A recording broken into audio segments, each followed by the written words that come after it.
been you belong to one culture, but your education and your living condition is from another culture? It's a really interesting question, because I don't think of it like that, in that way at all. Thank you very much for that question.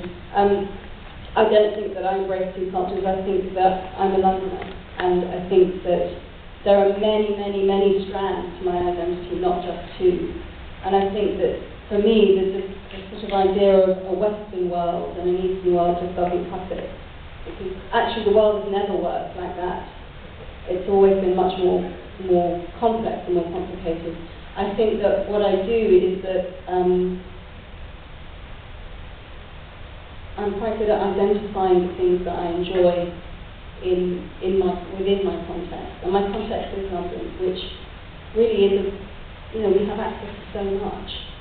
So, yeah, no, I don't think of myself as bicultural at all. I think it's more layered than that. Yeah, thank you.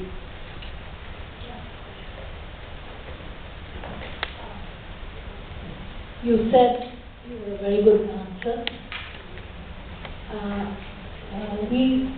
I believe that to connect to something which you love may not necessarily mean to disconnect from something which you had loved.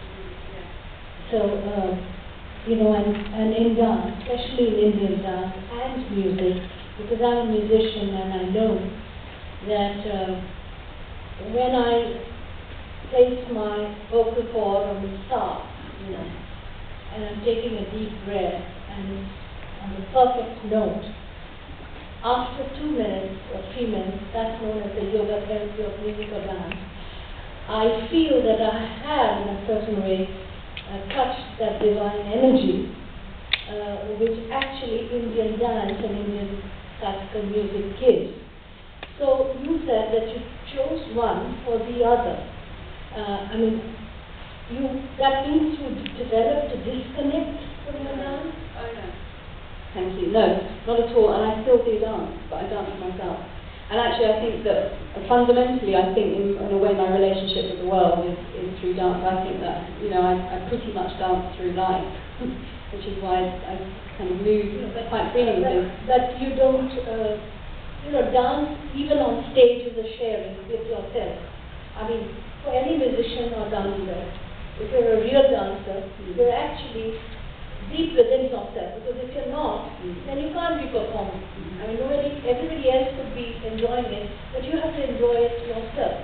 And because there is this yoga therapy connected to music and dance, I'm trying to find out, you said you do Kriya Yoga, which is basically the breathing thing, but you don't dance in that way. You don't Oh, I see what you mean. No, I think absolutely dancing is very much a meditation. Yeah, no, I don't think that I chose something and it chose me. So, it's very much that. And it is absolutely a very effective way of connecting to that deep part of the brain, connecting to the divine. So, yes, absolutely. Yeah.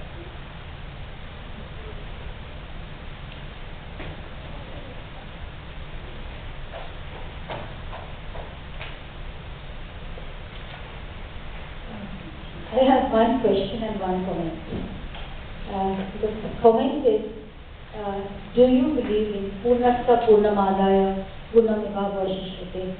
You take the whole from the Sanskrit and in Sanskrit. You take the whole from the whole and the whole only will remain one. And the second is, how do you combine Tantra and Yoga in a lifestyle together at the same time? That's great. Okay, so the first one, we're getting really philosophical here, aren't we? I'm not sure you can really believe or not believe in the notion of taking the whole. I think that's an excellent description of kind of the laws of physics, really. That I think the physicist David Bohm said that if you move one particle, the entire universe shakes, and it is yes. So absolutely, that is my cosmology. Yes, I guess I do believe that. How do I combine Tantra and Yoga? My own tantric practice is a yoga practice, so it's right hand as opposed to left hand. You know what that means. In other words, it's not partner's work. It's my breath work happens always in my own body. Yeah. But essentially, I don't know if you're interested in Tantra now, but they're actually the same. It's the same practice. There are just different forms of it. My question is something about the rhetoric, that you've actually mentioned. You said that let's tear off that part about every good girl and just be that happy woman. But why do you see that as like a divorce of that good girl and the happy girl? Why can't you just embrace everything and yet still be a good girl? So that's my question. Maybe I should sort of re-clarify what I mean by the good girl. And when I say the good girl script, I mean it's the part of the script that requires you to give up, to sacrifice something of yourself in order to please somebody else. Does that make sense? So, but of course, the term being good is used in many other ways. And,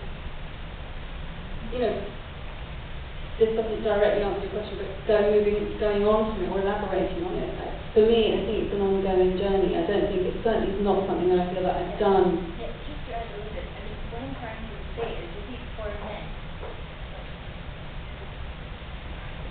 Usually this is a social construction again. When a man goes around, sleep around, okay, he's a player. But when a woman does that, it's a different derogatory term, like slut and stuff like that, So what I'm trying to ask you is, if you're going to be all embracing in terms of, being a happy girl, why can the script totally change?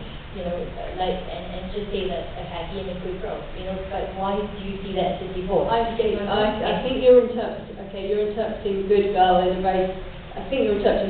a very specific way there. What I would say to that question is that it's important to choose what you really want and what makes you happy. So no, I wouldn't advocate a tearing apart of self at all. I think if you have many facets to your identity and to your personality and want to express in different ways, then yes, embrace the war. Yeah. Any final comments or questions? No. But thank you. All right, thank you.